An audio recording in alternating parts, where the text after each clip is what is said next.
Well, we have live from Assembly. Let's have a look on it.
बातें पत्रकारों के साथ साझा की और अब देखिए प्रधानमंत्री और साथ में संसदीय कार्य मंत्री और आगे राष्ट्रपति आपको नजर आ रहे हैं रामनाथ कोविंद जी।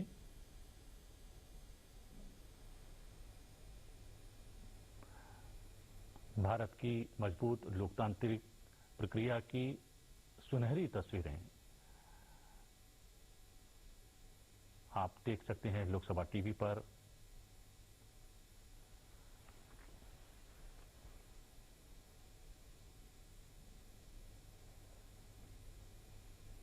बहुत महत्वपूर्ण दिन, बहुत महत्वपूर्ण परंपरा।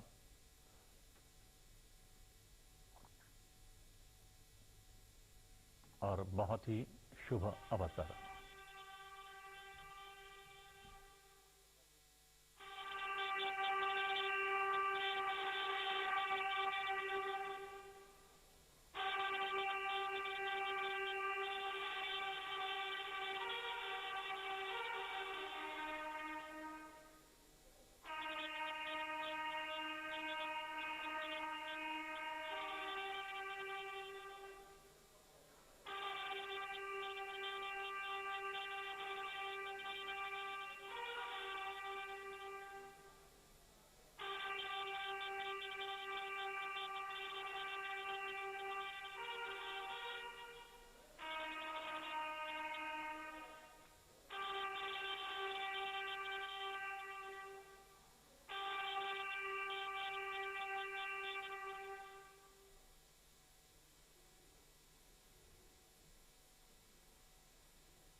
माननीय सदस्यगण, कोरोना वैश्विक महामारी के इस दौर में हो रहा संसद का ये संयुक्त सत्र बहुत महत्वपूर्ण है। नया वर्ष भी है, नया दशक भी है और इसी साल हम आज़ादी के 75वें वर्ष में भी प्रवेश करने वाले हैं।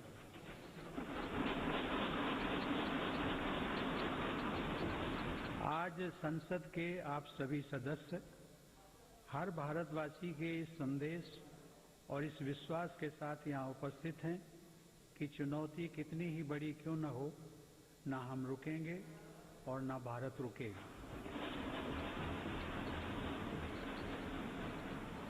भारत जब जब एकजुट हुआ है तब तब उसने असंभव से लगने वाले लक्ष्यों को प्राप्त किया है। ऐसी ही एकजुटता और पूज्य बापू की प्रेरणा ने हमें सैकड़ों वर्षों की गुलामी से आजाद दिलाई थी। इसी भावना को अभिव्यक्त करते हुए राष्ट्र प्रेम से ओतप्रोत कवि असम केसरी अंबिका गिरी राय चौधरी ने कहा था, ओम तत्सत भारत महात ऐक चेतोनाथ, एक ध्यानोत, ऐक साधोनाथ, ऐक आवेगोत, ऐक होइसा, ऐक होइसा।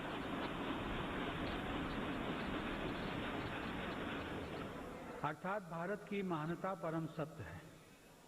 एक ही चेतना में, एक ही ध्यान में, एक ही साधना में, एक ही आवेग में, एक हो जाओ, एक हो जाओ।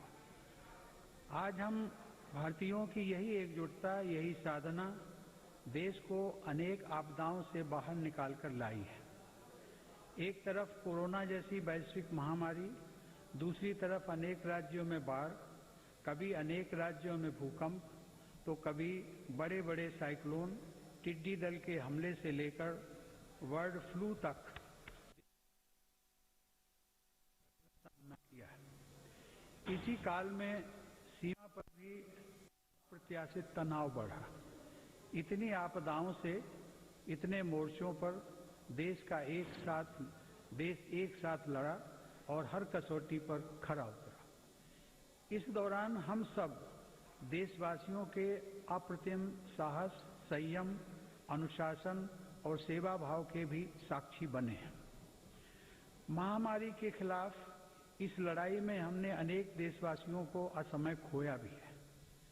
हम सभी के प्रिय और पूर्ववर्ती राष्ट्रपति प्रणब मुखर्जी का निधन भी कोरोना काल में हुआ। संसद के 6 सदस्य भी कोरोना की वजह से असमय हमें छोड़कर चले गए। मैं सभी के प्रति अपनी विनम्र श्रद्धांजलि अर्पित करता हूं। माननीय सदस्यगण, हमारे शास्त्रों में कहा गया है, कृतम में दक्षिणे हस्ते जयो में सव्य आहिता। अर्थात हमारे एक हाथ में कर्तव्य होता है तो दूसरे हाथ में सफलता होती है। कोरोना महामारी के इस समय में जब दुनिया का प्रत्येक व्यक्ति, हर देश इससे प्रभावित हुआ, आज भारत एक नए सामर्थ्य के साथ दुनिया के सामने उभर कर आया है। मुझे संतोष है कि मेरी सरकार के समय पर लिए गए सटीक फैसलों से लाखों देशवासियों का जीवन बचा है। आज देश में कोरोना के नए मरीजों की संख्या भी तेजी से घट रही है और जो संक्रमण से ठीक हो चुके हैं उनकी संख्या भी बहुत अधिक है। माननीय सदस्यगण, जब हम बीते एक वर्ष को याद करते हैं तो हमें स्मरण होता है कि कैसे एक ओर नागरिकों के जीवन की रक्षा की चुनौती थी तो दूसरी तरफ अर्थव्यवस्था की चिंता भी करनी थी। अर्थव्यवस्था को संभालने के लिए रिकॉर्ड आर्थिक पैकेज की घोषणा के साथ ही मेरी सरकार ने इस बात का भी ध्यान रखा कि किसी गरीब को भूखा न रहना पड़े। प्रधानमंत्री गरीब कल्याण योजना के माध्यम से 8 महीनों तक 80 करोड़ लोगों को 5 किलो प्रति माह अतिरिक्त अनाज निःशुल्क सुनिश्चित किया गया।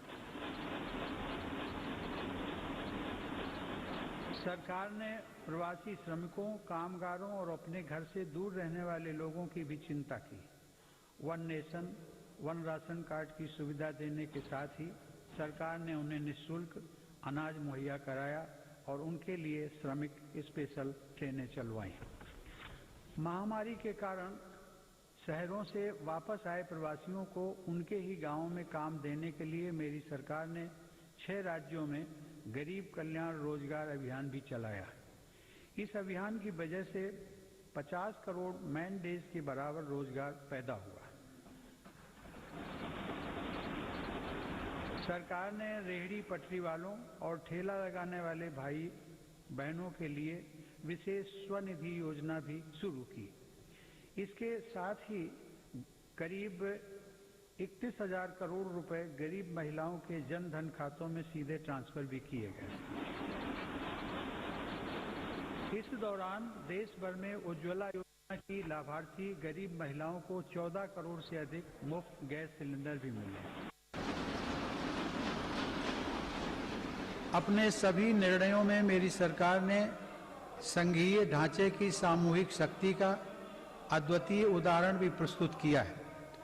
केंद्र और राज्य सरकारों के बीच इस समन्वय ने लोकतंत्र को मजबूत बनाया है और संविधान की प्रतिष्ठा को सशक्त किया है। माननीय सदस्यगण, आचार्य चाणक्य ने कहा है, तृणम लघु तृणात् तूलम तूलादपि च याचकः वायुना किम न नीतो असो माम्यम या चयस्यति।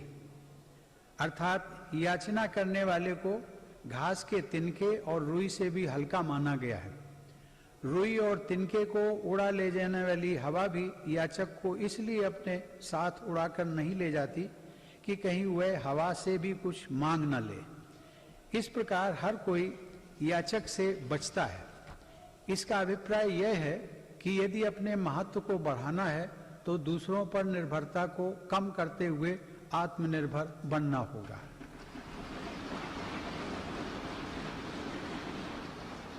आजादी की लड़ाई के समय हमारे स्वतंत्रता सेनानी जिस सशक्त और स्वतंत्र भारत का सपना देख रहे थे, उस सपने को सच करने का आधार भी देश की आत्मनिर्भरता से ही जुड़ा था। कोरोना काल में बनी वैश्विक परिस्थितियों ने, जब हर देश की प्राथमिकता उसकी अपनी जरूरतें थी, हमें ये याद दिलाया है कि आत्मनिर्भर भारत का निर्माण क्यों इतना महत्वपूर्ण है।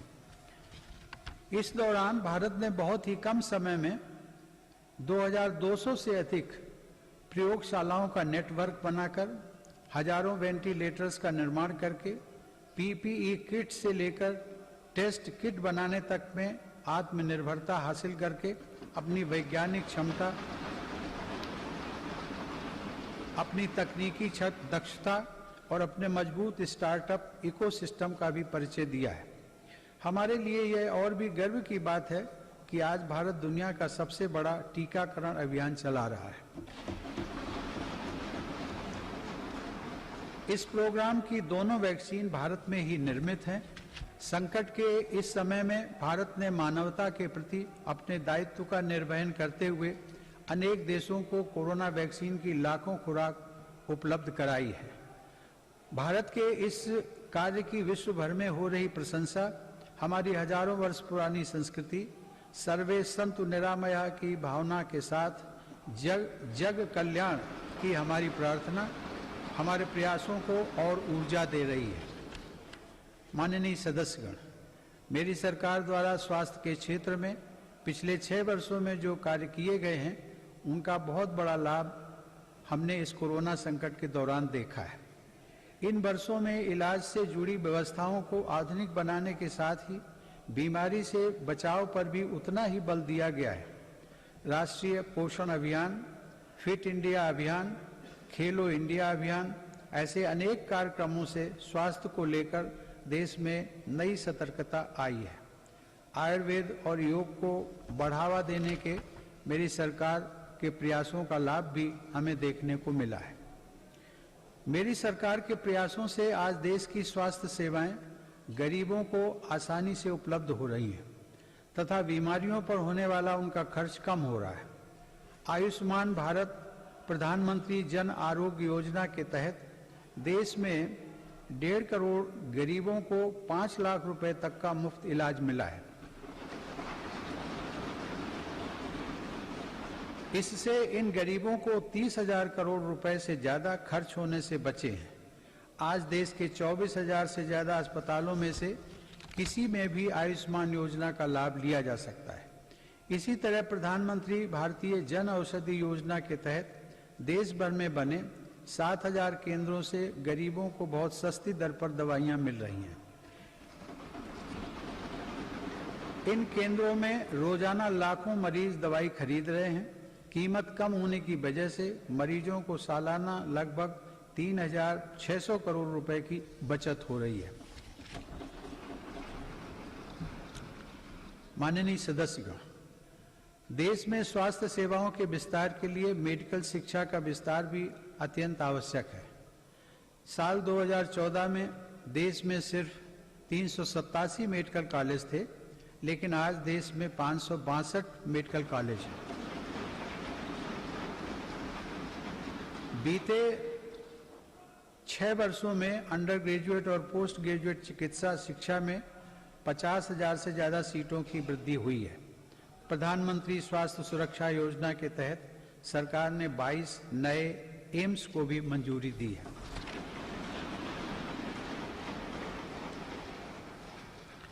राष्ट्रीय चिकित्सा आयोग के साथ ही 4 स्वायत्त बोर्ड का गठन कर केंद्र सरकार ने चिकित्सा शिक्षा के क्षेत्र में ऐतिहासिक सुधारों की नींव रखी है।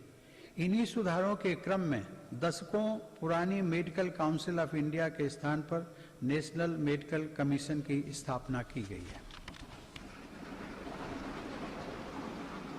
माननीय सदस्यगण, आत्मनिर्भर भारत अभियान केवल भारत में निर्माण तक ही सीमित नहीं है, बल्कि यह भारत के हर नागरिक का जीवन स्तर ऊपर उठाने तथा देश का आत्मविश्वास बढ़ाने का भी अभियान है। आत्मनिर्भर भारत का हमारा लक्ष्य आत्मनिर्भर कृषि से और सशक्त होगा। इसी सोच के साथ सरकार ने बीते 6 वर्षों में बीज से लेकर बाजार तक हर व्यवस्था में सकारात्मक परिवर्तन का प्रयास किया है, ताकि भारतीय कृषि आधुनिक भी बने और कृषि का विस्तार भी हो। इन्हीं प्रयासों के क्रम में मेरी सरकार ने स्वामीनाथन आयोग की सिफारिशों को लागू करते हुए लागत से 1.5 गुना एमएसपी देने का फैसला भी किया है।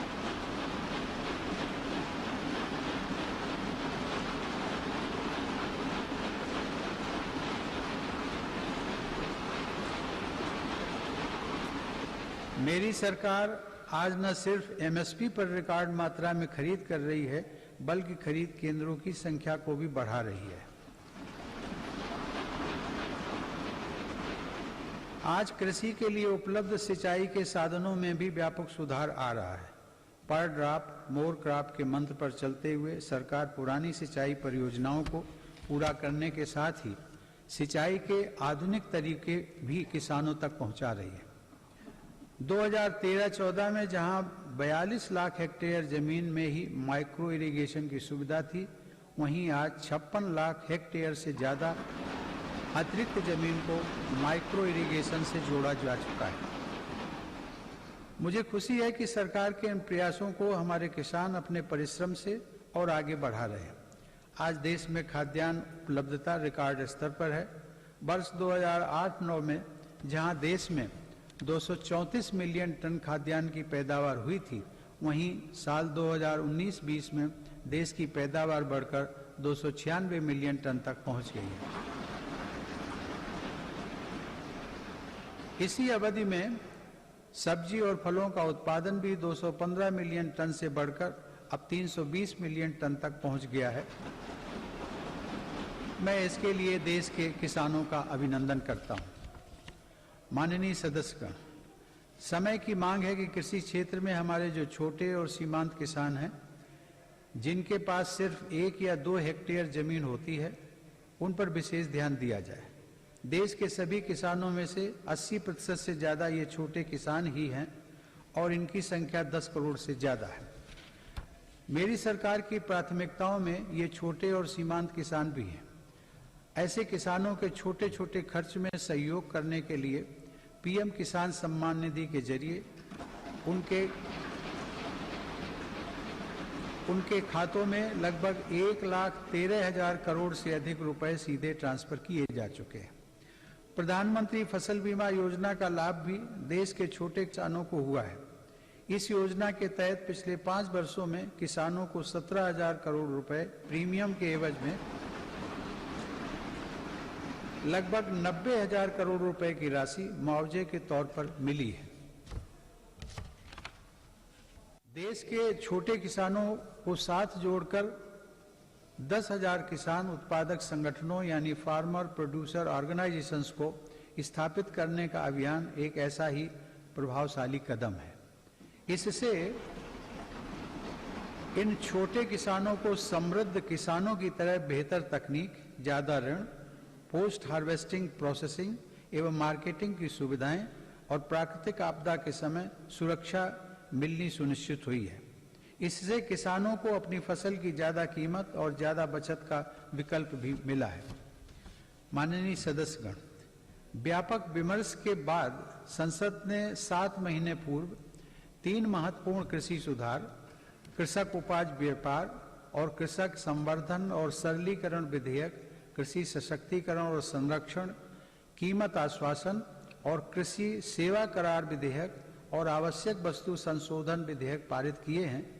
इन कृषि सुधारों का सबसे बड़ा लाभ भी 10 करोड़ से अधिक छोटे किसानों को तुरंत मिलना शुरू हुआ।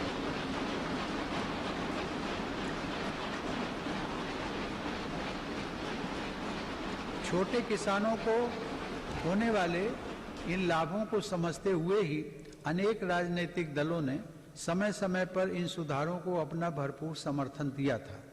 देश में अलग अलग फोरम पर देश के हर क्षेत्र में 2 दशकों से जिन सुधारों की चर्चा चल रही थी और जो मांग हो रही थी, वह सदन में चर्चा के दौरान भी परिलक्षित हुई।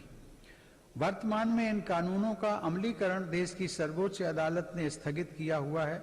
मेरी सरकार उच्चतम न्यायालय के निर्णय का पूरा सम्मान करते हुए उसका पालन करेगी। लोकतंत्र और संविधान की मर्यादा को सर्वोपरि रखने वाली मेरी सरकार इन कानूनों के संदर्भ में पैदा किए गए भ्रम को दूर करने का निरंतर प्रयास कर रही है।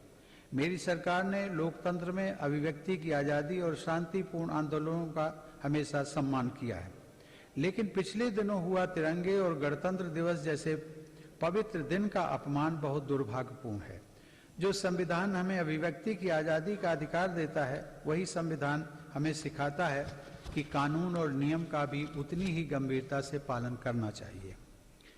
मेरी सरकार ये स्पष्ट करना चाहती है कि 3 नए कृषि कानून बनने से पहले पुरानी व्यवस्थाओं के तहत जो अधिकार थे तथा जो सुविधाएं थी, उनमें कहीं कोई कमी नहीं की गई है, बल्कि इन कृषि सुधारों के जरिए सरकार ने किसानों को नई सुविधाएं उपलब्ध कराने के साथ साथ नए अधिकार भी दिए हैं।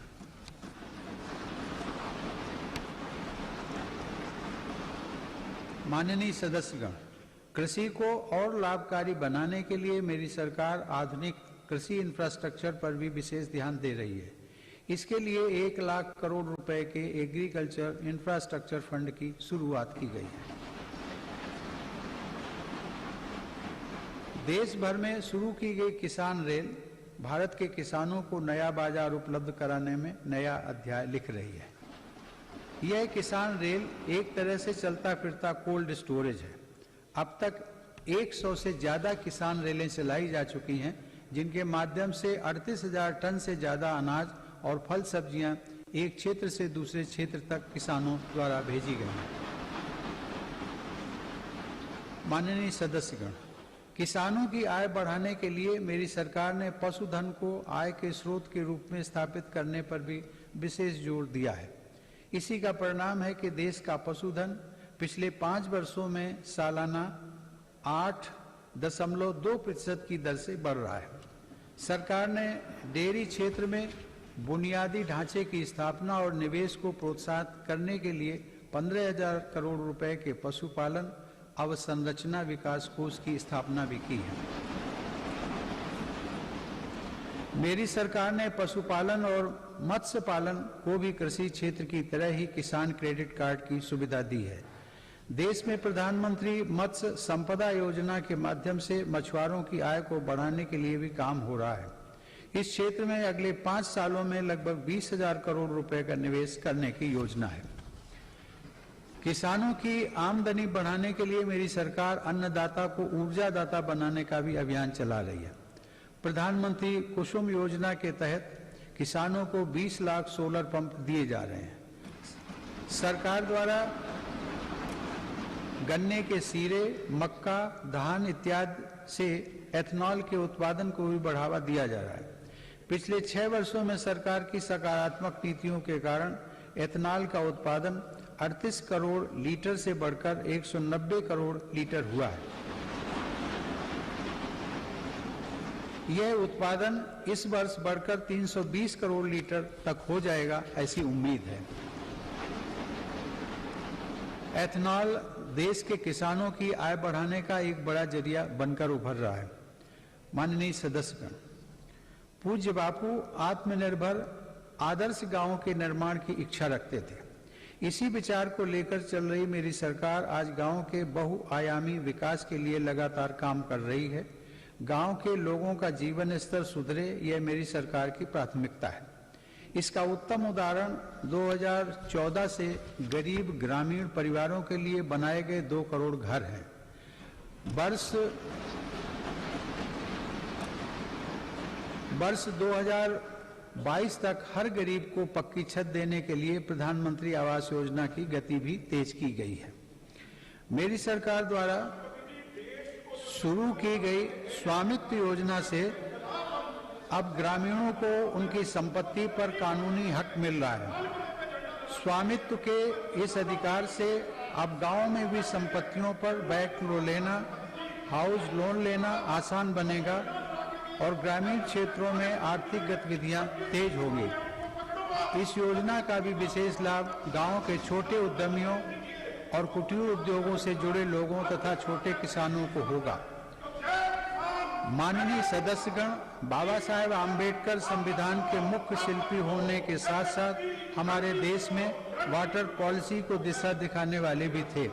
8 नवंबर 1945 को कटक में एक कॉन्फ्रेंस के दौरान उन्होंने कहा था, water is wealth, water being the wealth of the people and its distribution being uncertain, the correct approach is not to complain against nature but to conserve water. Baba Saheb की प्रेरणा को साथ लेकर मेरी सरकार जल जीवन मिशन की महत्वाकांक्षी योजना पर काम कर रही है। इसके तहत हर घर जल पहुंचाने के साथ ही जल संरक्षण पर भी तेज गति से काम किया जा रहा है। मुझे यह बताते हुए हर्ष है कि इस अभियान के तहत अब तक 3 करोड़ परिवारों को पाइप वाटर सप्लाई से जोड़ा जा चुका है। इस अभियान में अनुसूचित जातियों व जनजातियों के भाई बहनों तथा वंचित वर्गों के अन्य लोगों को प्राथमिकता के आधार पर पानी का कनेक्शन दिया जा रहा है। माननीय सदस्यगण, हमारे गांवों को 21वीं सदी की जरूरतों और इंफ्रास्ट्रक्चर से जोड़ने के लिए मेरी सरकार ने ग्रामीण सड़क नेटवर्क के विस्तार में भी सराहनीय काम किया है। प्रधानमंत्री ग्राम सड़क योजना के अंतर्गत देश के ग्रामीण क्षेत्रों में 6,42,000 किलोमीटर सड़क का निर्माण पूरा कर लिया गया। इस योजना के तीसरे चरण में ग्रामीण क्षेत्रों में बसावटों के साथ साथ स्कूलों, बाजारों और अस्पतालों आदि से जोड़ने वाले 1,25,000 किलोमीटर रास्तों को भी अपग्रेड किया जाएगा। गांव में सड़कों के साथ ही इंटरनेट की कनेक्टिविटी भी उतनी ही अहम है। हर गांव तक बिजली पहुंचाने के बाद मेरी सरकार देश के 6 लाख से अधिक गांवों को ऑप्टिकल फाइबर से जोड़ने के लिए अभियान चला रही है।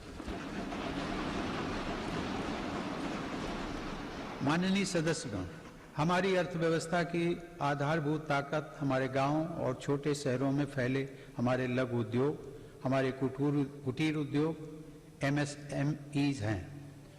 भारत को आत्मनिर्भर बनाने का बहुत बड़ा सामर्थ्य हमारे इन लघु उद्योगों के ही पास है। देश के कुल निर्यात में इनकी भागीदारी लगभग 50% की है। आत्मनिर्भर भारत के मिशन में MSMEs की भूमिका को बढ़ाने के लिए भी अनेक कदम उठाए गए हैं। MSMEs की परिभाषा में बदलाव हो, निवेश की सीमा बढ़ाना हो या फिर सरकारी खरीद में वरीयता, अब लघु और कुटीर उद्योगों को विकास के लिए जरूरी प्रोत्साहन मिला है। 3 लाख करोड़ रुपए की इमरजेंसी क्रेडिट गारंटी योजना मुश्किल में फंसे MSMEs के लिए 20,000 करोड़ की विशेष योजना और फंड ऑफ फंड्स जैसे प्रयासों ने लाखों लघु उद्यमियों को लाभ पहुंचाया है। जेम पोर्टल से देश के दूर दराज वाले क्षेत्रों के MSMEs को सरकारी खरीद में पारदर्शिता के साथ साथ अधिक भागीदारी भी मिल रही है। मेरी सरकार की यह निरंतर कोशिश है कि उद्यमशीलता का लाभ देश के हर वर्ग को मिले। हुनर हाट और उस्ताद योजना के माध्यम से लाखों शिल्पकारों का कौशल विकास भी किया जा रहा है और उनको रोजगार के अवसर दिए जा रहे हैं। इन लाभार्थियों में आधे से अधिक महिला शिल्पकार हैं। ई हाट के माध्यम से इन शिल्पकारों को पूरी दुनिया के खरीदारों से जोड़ा जा रहा है।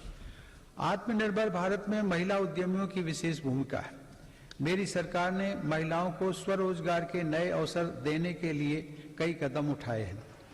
मुद्रा योजना के तहत अब तक 25 करोड़ से ज्यादा ऋण दिए जा चुके हैं, जिसमें से लगभग 70% ऋण महिला उद्यमियों को मिले हैं।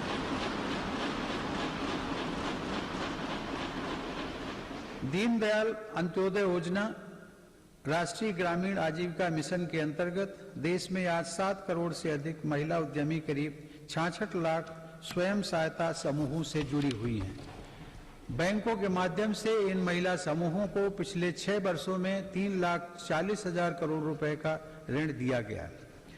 देश के ग्रामीण क्षेत्रों में कार्यरत महिलाओं के स्वास्थ्य को ध्यान में रखते हुए सरकार 1 रुपए में सुविधा सैनिटरी नैपकिन देने की योजना भी चला रही है।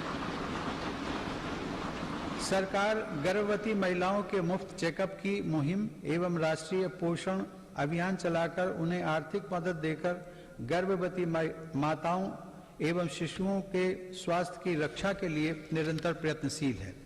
इसी का परिणाम है कि देश में मातृ मृत्यु दर 2014 में प्रति लाख 130 से कम होकर 113 तक आ गई है।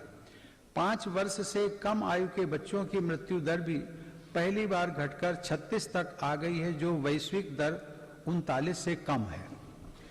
महिलाओं की समान भागीदारी को आवश्यक मानने वाली मेरी सरकार नए क्षेत्रों में बहनों बेटियों के लिए नए अवसर बना रही है। भारतीय वायुसेना की फाइटर स्ट्रीम हो, मिलिट्री पुलिस में महिलाओं की नियुक्ति हो या फिर अंडरग्राउंड माइंस में तथा ओपन कास्ट माइंस में महिलाओं को रात्रि में कार्य करने की अनुमति, ये सभी निर्णय पहली बार मेरी सरकार ने ही लिए हैं। महिला सुरक्षा को ध्यान में रखते हुए वन स्टॉप सेंटर, अपराधियों का राष्ट्रीय database, emergency response support system और देश भर में फास्ट ट्रैक कोर्ट पर तेजी से काम किया गया। माननीय सदस्यगण, 21वीं सदी की वैश्विक आवश्यकताओं और चुनौतियों को ध्यान में रखते हुए सरकार ने राष्ट्रीय शिक्षा नीति की घोषणा की है। राष्ट्रीय शिक्षा नीति में पहली बार छात्रों को अपनी रुचि के हिसाब से विषय पढ़ने की आजादी दी गई है। किसी कोर्स के बीच में भी विषय और स्ट्रीम बदलने का विकल्प युवाओं को दिया गया है। मेरी सरकार ने ई विद्या के अंतर्गत स्कूली शिक्षा के लिए दीक्षा ऑनलाइन पोर्टल को one nation one digital platform के रूप में विकसित किया है। विद्यार्थियों के हितों के लिए संवेदनशील मेरी सरकार ने JEE और नीट परीक्षाओं का भी सफल आयोजन कर उनका 1 साल व्यर्थ होने से बचाया है। माननीय सदस्यगण, मेरी सरकार का मानना है कि सबसे ज्यादा वंचित वर्गों की सामाजिक और आर्थिक विकास की यात्रा गुणवत्ता युक्त शिक्षा से आरंभ होती है। सरकार की विभिन्न छात्रवृत्ति योजनाओं का लाभ ऐसे ही 3 करोड़ 20 लाख से ज्यादा विद्यार्थियों को मिल रहा है। इनमें अनुसूचित जाति, पिछड़ा वर्ग, वनवासी एवं जनजातीय वर्ग और अल्पसंख्यक समुदाय के छात्र छात्राएं शामिल हैं। सरकार का प्रयास है कि ज्यादा से ज्यादा पात्र और जरूरतमंद विद्यार्थियों को छात्रवृत्तियों का लाभ मिले। इसके साथ ही अनुसूचित जाति के विद्यार्थियों को दी जाने वाली पोस्ट मैट्रिक छात्रवृत्ति में केंद्र सरकार के हिस्से को भी बढ़ाया जा रहा है। इसी प्रकार जनजातीय युवाओं की शिक्षा के लिए हर आदिवासी बहुल ब्लॉक तक एकलव्य आवासीय मॉडल स्कूल के विस्तार का काम भी किया जा रहा है। अब तक इस प्रकार के 550 से ज्यादा स्कूल स्वीकृत किए जा चुके हैं। शिक्षा के साथ साथ नौकरी की प्राथमिकताएं आसान करने और व्यवस्थित करने पर भी मेरी सरकार का जोर है। ग्रुप सी और ग्रुप डी में इंटरव्यू समाप्त करने से युवाओं को बहुत लाभ हुआ है। सरकार ने नेशनल रिक्रूटमेंट एजेंसी का गठन करके नौजवानों को नियुक्ति के लिए कई अलग अलग परीक्षाएं देने की परेशानी से मुक्त किया है। माननीय सदस्यगण, मेरी सरकार सबका साथ, सबका विकास, सबका विश्वास के मंत्र के साथ देश के हर क्षेत्र और हर वर्ग के विकास को प्राथमिकता दे रही है। दिव्यांगजनों की मुश्किलों को कम करने के लिए देश भर में हजारों इमारतों को, सार्वजनिक बसों और रेलवे को सुगम बनाया गया है। लगभग 700 वेबसाइटों को दिव्यांगजनों के अनुकूल तैयार किया गया है। इसी तरह ट्रांसजेंडर व्यक्तियों को भी बेहतर सुविधाएं और समान अवसर देने के लिए transgender persons protection of rights act लागू किया गया है। डी नोटिफाइड नोमैडिक एवं सेमी नोमैडिक कम्युनिटीज यानी विमुक्त, घुमंतु और अर्ध घुमंतु समुदायों के लिए भी विकास एवं कल्याण बोर्ड की स्थापना की गई है। विकास की दौड़ में पीछे रह गए देश के 112 आकांक्षी जिलों में मेरी सरकार प्राथमिकता के आधार पर विकास योजनाओं को लागू कर रही है। इसका बहुत बड़ा लाभ आदिवासी भाई बहनों को हो रहा है। आदिवासियों की आजीविका के प्रमुख साधन यानी वन उपज की मार्केटिंग और वन उपज आधारित छोटे उद्योगों की स्थापना का काम भी जारी है। ऐसी कोशिशों से लगभग 600 करोड़ रुपए की अतिरिक्त राशि जनजातीय परिवारों तक पहुंची है। सरकार द्वारा 46 वन उपजों पर एमएसपी 90% तक बढ़ाई गई है। माननीय सदस्यगण, आधुनिक टेक्नोलॉजी का भारत में विकास और हर भारतीय की आधुनिक टेक्नोलॉजी तक आसान पहुंच आत्मनिर्भर बनते भारत की अहम पहचान है। 2 गज की दूरी की अनिवार्यता के बीच देश की संस्थाओं और नागरिकों ने डिजिटल इंडिया की ताकत से देश की रफ्तार को थमने नहीं दिया। पिछले वर्ष दिसंबर में यूपीआई से 4 लाख करोड़ रुपए से भी अधिक का डिजिटल पेमेंट हुआ है। आज देश के 200 से ज्यादा बैंक यूपीआई व्यवस्था से जुड़े हैं। इसी तरह डिजी लॉकर का 400 करोड़ से अधिक डिजिटल डॉक्यूमेंट्स के लिए पेपरलेस प्लेटफॉर्म की तरह उपयोग किया जा रहा है। उमंग ऐप पर भी देश के करोड़ों नागरिक 2000 से ज्यादा सेवाओं का लाभ ले रहे हैं। देश में 3.5 लाख से अधिक कॉमन सर्विस सेंटर ग्रामीण क्षेत्रों में लोगों को सरकारी सेवाओं से जोड़ रहे हैं। इसी क्रम में इंडियन स्टैंप एक्ट में संशोधन करके अब देश में ई स्टैंप की व्यवस्था भी लागू कर दी गई है। जनधन खातों, आधार और मोबाइल की त्रिशक्ति ने लोगों को उनका अधिकार सुनिश्चित किया है। इस जैम त्रिशक्ति की वजह से 1,80,000 करोड़ रुपए गलत हाथों में जाने से बच रहे हैं। मेरी सरकार द्वारा राष्ट्रीय डिजिटल हेल्थ मिशन के जरिए चिकित्सा सेवाओं को डिजिटल बनाने की शुरुआत भी की गई है।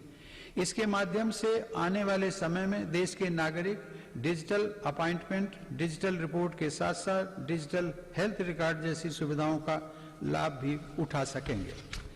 हमारा अपना नेविगेशन सैटेलाइट सिस्टम नाविक भी आज भारत का गौरव बढ़ा रहा है। इसका लाभ अब हजारों मछुआरे साथियों को मिल रहा है। हाल ही में नेशनल एटॉमिक क्लॉक और भारतीय निर्देशक द्रव्य प्रणाली के रूप में नए मानक भी राष्ट्र को समर्पित किए गए हैं।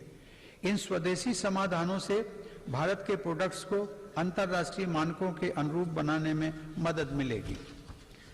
टेक्नोलॉजी का यह अभियान देश की लोकतांत्रिक संस्थाओं को भी सशक्त कर रहा है।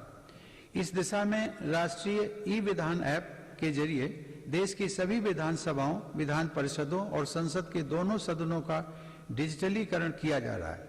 राज्य विधानसभाओं में नेशनल ई विधान एप्लीकेशन यानी नेवा का कार्यान्वयन विधायी और लोकतांत्रिक प्रक्रियाओं के संचालन में एक नए युग की शुरुआत करेगा।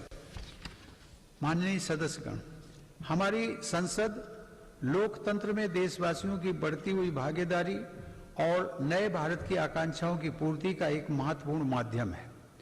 पहले की सरकारों में तथा संसद के सदनों में ये बात उठती रही है कि संसद की यह इमारत हमारी वर्तमान आवश्यकताओं को पूरा करने में अपर्याप्त सिद्ध हो रही है। संसद की नई इमारत को लेकर पहले की सरकारों ने भी प्रयास किए थे। यह सुखद संयोग है कि आजादी के 75वें वर्ष की तरफ बढ़ते हुए हमारे देश ने संसद की नई इमारत का निर्माण शुरू कर दिया।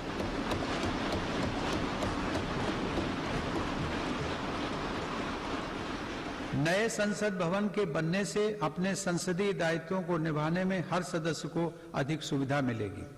माननीय सदस्यगण, देशवासियों ने जिस तेजी से तकनीक और बदलाव को आत्मसात किया है वह इस बात का प्रमाण है कि आज हर भारतीय देश को नई ऊंचाई पर पहुंचते हुए देखने के लिए कितना आतुर है। देशवासियों की आकांक्षाओं को ध्यान में रखते हुए मेरी सरकार तेजी से निर्णय ले रही है और अर्थव्यवस्था से जुड़े हर सेक्टर में ऐसे सुधार कर रही है जिनकी प्रतीक्षा वर्षों से थी। फेसलेस टैक्स असेसमेंट और अपील की सुविधा देने के साथ ही मेरी सरकार ने देश में उद्यमशीलता को प्रोत्साहित करने के लिए कंपनी अधिनियम के अनेक प्रावधानों को गैर आपराधिक बना दिया है। उद्योगों को जरूरी सुविधाएं मिल सकें, इसके लिए औद्योगिक क्षेत्रों का GIS तकनीक पर आधारित डेटाबेस तैयार किया जा रहा है। इस डेटाबेस में देश भर की लगभग 5 लाख हेक्टेयर औद्योगिक भूमि से जुड़ी जानकारी उपलब्ध है। मुझे खुशी है संसद के दोनों सदनों ने श्रमेव जयते की भावना पर चलते हुए श्रमिकों के जीवन में बदलाव लाने वाला निर्णय लिया है। 29 केंद्रीय श्रम कानूनों को कम करके 4 लेबर कोड बनाए गए। इन श्रम सुधारों में राज्यों ने भी अगुवाई की है। इन सुधारों से श्रम कल्याण का दायरा बढ़ेगा, श्रमिकों को निश्चित समय पर मजदूरी मिल पाएगी और रोजगार के ज्यादा अवसर तैयार होंगे। नए लेबर कोड हमारी महिला श्रमिकों की अधिक और सम्मानजनक भागीदारी भी सुनिश्चित करते हैं।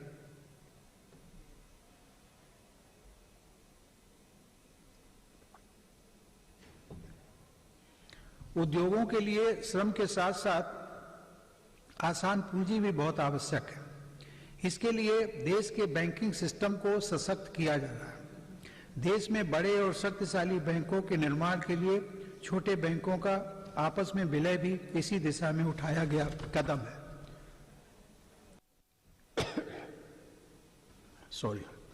मैन्युफैक्चरिंग से जुड़े 10 सेक्टर्स के लिए पहली बार देश में लगभग 1.5 लाख करोड़ रुपए की प्रोडक्शन लिंक्ड इंसेंटिव स्कीम लागू की गई है।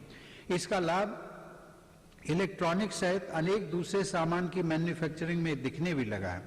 देश और विदेश की अनेक बड़ी कंपनियों ने भारत में इन योजनाओं के तहत काम शुरू कर दिया। मेरी सरकार भारत में बने सामान के उपयोग के लिए जन भागीदारी को प्रोत्साहित कर रही है। आज वोकल फॉर लोकल देश में जन आंदोलन का रूप ले चुका है।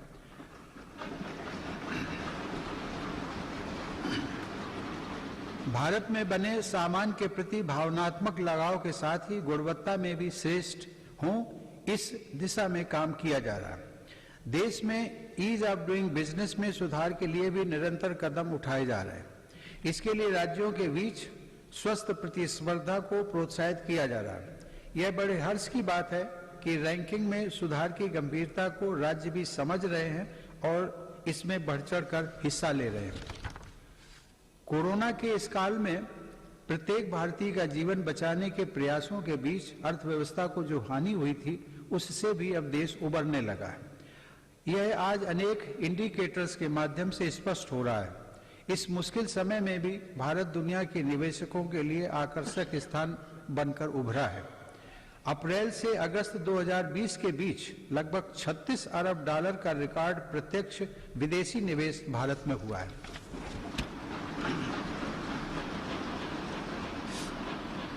माननीय सदस्यगण, मेरी सरकार मानती है कि देश में आधुनिक इंफ्रास्ट्रक्चर का निर्माण नए और आत्मनिर्भर भारत के लिए मजबूत नींव का काम करेगा।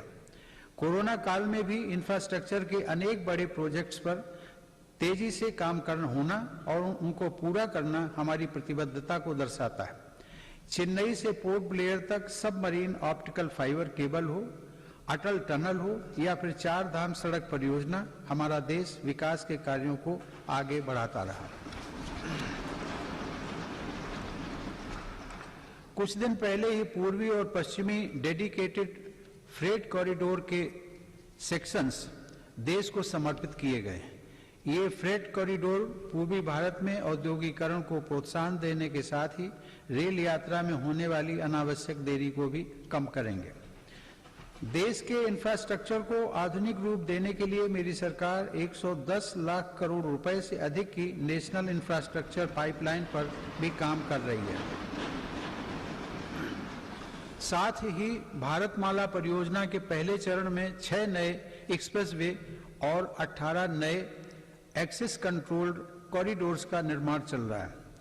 गुजरात के हजीरा और घोघा के बीच शुरू की गई रो पैक्स फेरी सेवा हो या फिर केवड़िया और साबरमती रिवर फ्रंट के बीच सी प्लेन सेवा, ये भारत में वाटर ट्रांसपोर्ट को नया आयाम दे रहे हैं।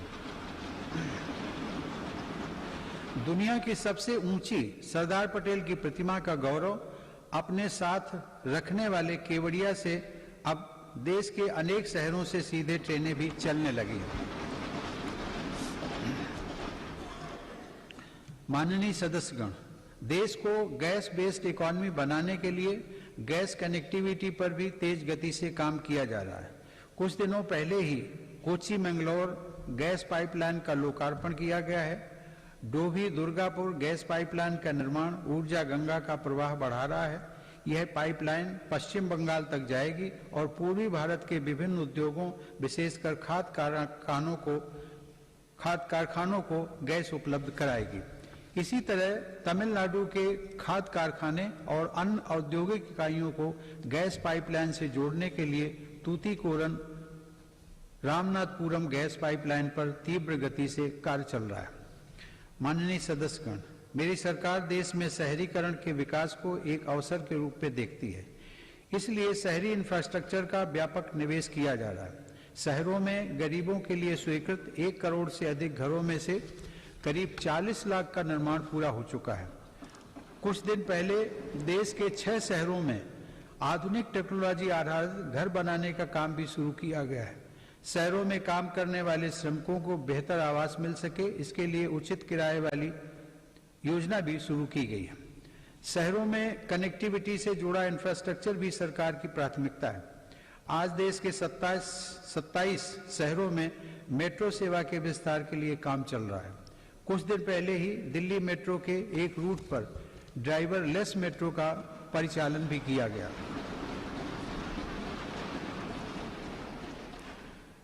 शहरों में रीजनल रैपिड ट्रांजिट सिस्टम्स के निर्माण से भी पब्लिक ट्रांसपोर्ट को बेहतर बनाया जा रहा है।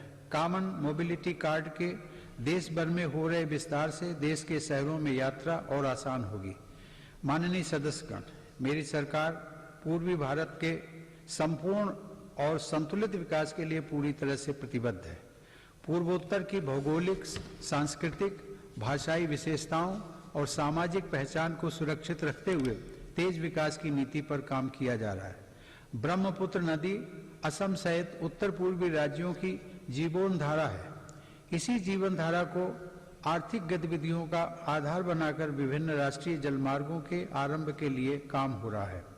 इसका लाभ पूर्वोत्तर के किसानों, युवाओं और उद्यमियों को सभी को मिलेगा। अर्थ ब्रह्मपुत्र प्रोग्राम से इंटीग्रेटेड नेशनल वाटरवेज का विकास कर ब्रह्मपुत्र और बराक नदी को विकास की धारा बनाने का प्रयास जारी है।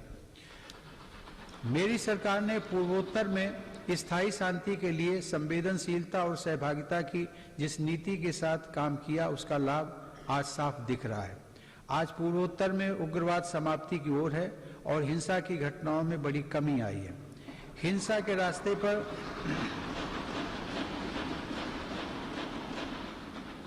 भटके युवा अब विकास और राष्ट्र निर्माण की मुख्य धारा में लौट रहे हैं। ब्रू शरणार्थियों के पुनर्वास को शांति और सौहार्द के साथ पूरा किया जा रहा है। इसी प्रकार ऐतिहासिक बोडो शांति समझौता भी हुआ है, जिसे सफलतापूर्वक लागू किया गया। समझौता होने के बाद इस बार बोडो टेरिटोरियल काउंसिल के चुनाव भी सफलता के साथ पूरे हुए हैं। माननीय सदस्यगण, मेरी सरकार देश की एकता और अखंडता को चुनौती देने वाली ताकतों से निपटने के लिए हर स्तर पर प्रयासरत है। एक तरफ जहां हिंसा प्रभावित क्षेत्रों में विकास को बढ़ावा दिया जा रहा है, वहीं दूसरी तरफ हिंसा फैलाने वाली ताकतों पर भी कड़ाई बरती जा रही है। इसी का परिणाम है कि नक्सली हिंसा की घटनाओं में बड़ी कमी आई है और नक्सल प्रभावित क्षेत्र का दायरा सिमट रहा है। मेरी सरकार की विकास नीति को जम्मू कश्मीर के लोगों ने भी भरपूर समर्थन दिया है। कुछ सप्ताह पहले ही आजादी के बाद पहली बार जम्मू कश्मीर में जिला परिषद के चुनाव सफलता के साथ संपन्न हुए।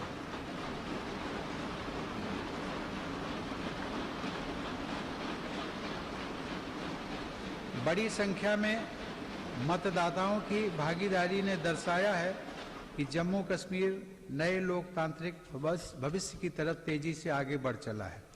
प्रदेश के लोगों को नए अधिकार मिलने से उनका सशक्तिकरण हुआ है। आयुष्मान भारत सेहत योजना लागू होने के बाद जम्मू कश्मीर के हर परिवार को 5 लाख रुपए तक के मुफ्त इलाज का लाभ मिलना तय हुआ है।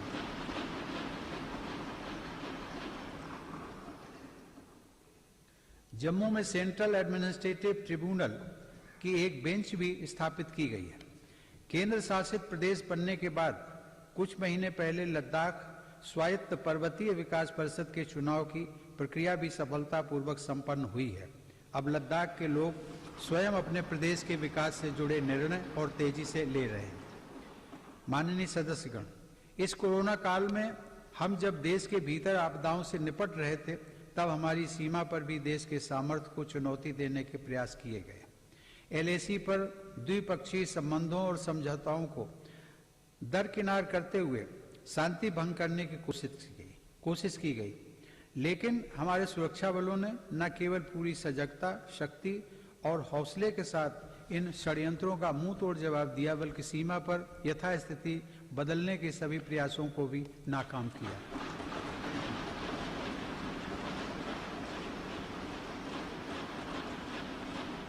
हमारे जांबाजों ने जिस संयम, शौर्य और पराक्रम का परिचय दिया, उसकी जितनी भी सराहना की जाए कम है। जून 2020 में हमारे 20 जवानों ने मातृभूमि की रक्षा के लिए गलवान घाटी में अपना सर्वोच्च बलिदान भी दिया। हर देशवासी इन शहीदों का कृतज्ञ है। मेरी सरकार देश के हितों की रक्षा के लिए पूरी तरह कटिबद्ध है और सतर्क भी है। LAC पर भारत की संप्रभुता की रक्षा के लिए अतिरिक्त सैन्य बलों की तैनाती भी की गई है। माननीय सदस्यगण, हमारे स्वाधीनता संग्राम के दौरान देशभक्ति के अमर गीतों की रचना करने वाले मलयालम के श्रेष्ठ कवि वल्लथोल ने कहा है, भारतम ऐन्ना पेरुकेट्टाल अभिमाना पूरिदम आगनम अंतरंगम। अर्थात जब भी आप भारत का नाम सुने, आपका हृदय गर्व से भर जाना चाहिए।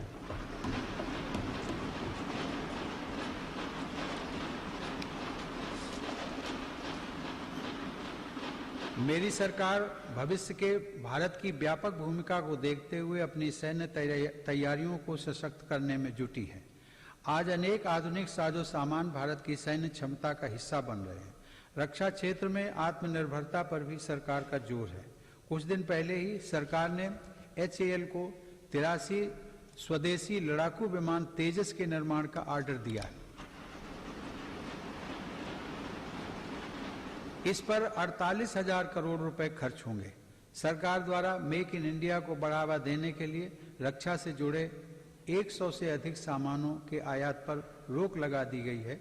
इसी तरह supersonic torpedo, quick reaction missile, tank और स्वदेशी राइफलों सहित अनेक अत्याधुनिक हथियार देश में ही बन रहे हैं।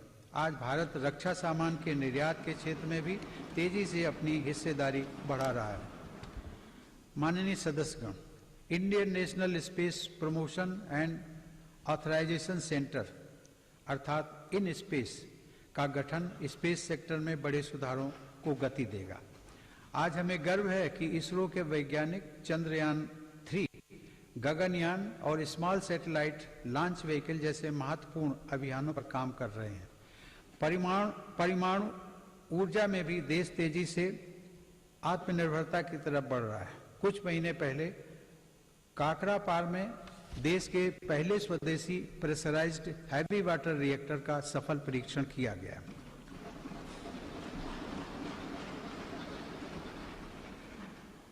माननीय सदस्यगण, विकास के साथ ही पर्यावरण सुरक्षा भी मेरी सरकार की सर्वोच्च प्राथमिकताओं में से एक है। इसी संकल्प को लेकर भारत जीडीपी की इमिशंस इंटेंसिटी को वर्ष 2005 की तुलना में 2030 तक 33 से 35% तक कम करने के लक्ष्य पर काम कर रहा है। पेरिस समझौते को लागू करने में भारत दुनिया के अग्रणी देशों में शामिल है। हाल ही में कच्छ के रेगिस्तान में दुनिया का सबसे बड़ा हाइब्रिड रिन्यूएबल एनर्जी पार्क बनाने का काम शुरू हुआ है। पिछले 6 वर्षों में भारत की नवीकरणीय ऊर्जा क्षमता में 2.5 गुना वृद्धि हुई है, जबकि सौर ऊर्जा क्षमता 13 गुना बढ़ी है। आज देश में कुल ऊर्जा उत्पादन क्षमता का लगभग 1/4 हिस्सा नवीकरणीय स्रोतों पर आधारित है। माननीय सदस्यगण, भारत अपनी वैश्विक जिम्मेदारियों को इस कोरोना काल में भी जिस गंभीरता से निभा रहा है, उसे आज दुनिया देख रही है। वसुधैव कुटुंबकम की भावना को चरितार्थ करते हुए भारत ने देश की घरेलू जरूरतों को पूरा करने के साथ ही 150 से अधिक देशों को जरूरी दवाइयों की आपूर्ति की। भारत वैश्विक स्तर पर वैक्सीन की उपलब्धता को सुनिश्चित करवाने के लिए प्रतिबद्ध है। यह देश का गौरव बढ़ाने वाली बात है कि वंदे भारत मिशन, जो दुनिया में इस प्रकार का सबसे बड़ा अभियान है, उसकी सराहना हो रही है। भारत ने दुनिया के सभी हिस्सों से लगभग 50 लाख भारतीयों को स्वदेश वापस लाने के साथ ही 1 लाख से अधिक विदेशी नागरिकों को भी उनके अपने देशों तक पहुंचाया है। कोविड-19 की बाधाओं के बावजूद भारत ने सभी साथी देशों से अपने संपर्कों और संबंधों को और मजबूत बनाया है। इस दौरान बड़ी संख्या में शिखर सम्मेलन, बहुपक्षीय कार्यक्रम और आधिकारिक बैठकों के जरिए अंतर्राष्ट्रीय सहयोग को भारत ने आगे बढ़ाया है। भारत ने ऐतिहासिक वैश्विक समर्थन हासिल करके इस वर्ष 8वीं बार एक अस्थायी सदस्य के रूप में सुरक्षा परिषद में प्रवेश भी किया। भारत ने 2021 के लिए ब्रिक्स में अध्यक्ष पद भी ग्रहण किया है। माननीय सदस्यगण, आज जब भारत दुनिया में अपनी नई पहचान के साथ आगे बढ़ने के लिए तत्पर है, तो हमें भी उतने ही बड़े संकल्पों को सिद्ध करना होगा। 2021 का यह वर्ष हमारे लिए इसलिए भी अहम है, देश ने कुछ दिन पहले 23 जनवरी को नेताजी सुभाष चंद्र बोस के जन्म दिवस को पराक्रम दिवस के रूप में मनाया।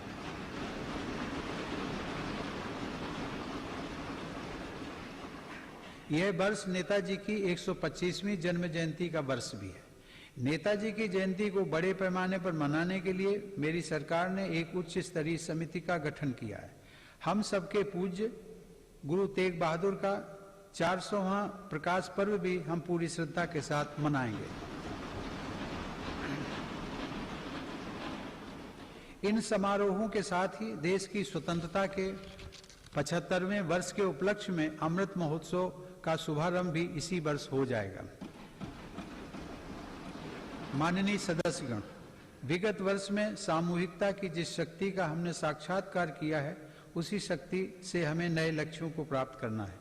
पिछले कुछ वर्षों में देश ने अनेक ऐसे काम कर दिखाए हैं जिनको कभी बहुत कठिन माना जाता था। आर्टिकल 370 के प्रावधानों के हटने के बाद जम्मू कश्मीर के लोगों को नए अधिकार मिले हैं।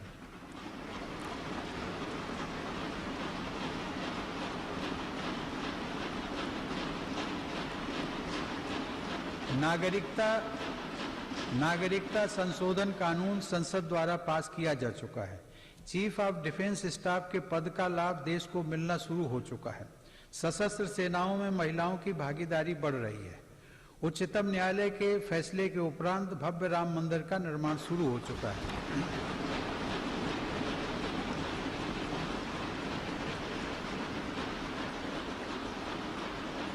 ईज ऑफ डूइंग बिजनेस की रैंकिंग में भारत ने रिकॉर्ड सुधार किया है। अब कंप्लायंस से जुड़ी बाधाओं को दूर करने पर विशेष बल दिया जा रहा है। वर्ल्ड टूरिज्म इंडेक्स की रैंकिंग में भारत 65वें से 34वें रैंकिंग पर आ गया है।